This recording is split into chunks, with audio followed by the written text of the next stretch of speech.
પાણી તો પીવું જોઈએ ચોખ્ખું ને સ્વસ્થ, પણ એ ક્યાં પીએચ લેવલ વાળું એમાં કઈ એમાં લાગે વળગે? બહુ જ આ બાબતે લોકોમાં ગેરસમજ છે.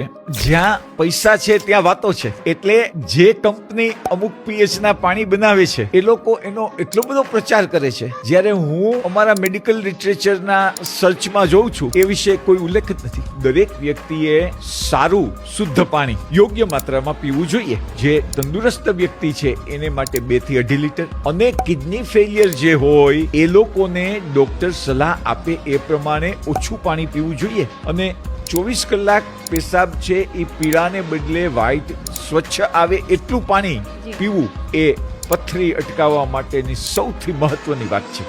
એટલે પાણી કેટલું પીવું એ આર્ટ અને સાયન્સ છે. અને તંદુરસ્ત વ્યક્તિ, કિડની ફેલિયરના વ્યક્તિ અને પથરીવાળા વ્યક્તિ એને માટે એની સૂચનાઓ અલગ અલગ છે.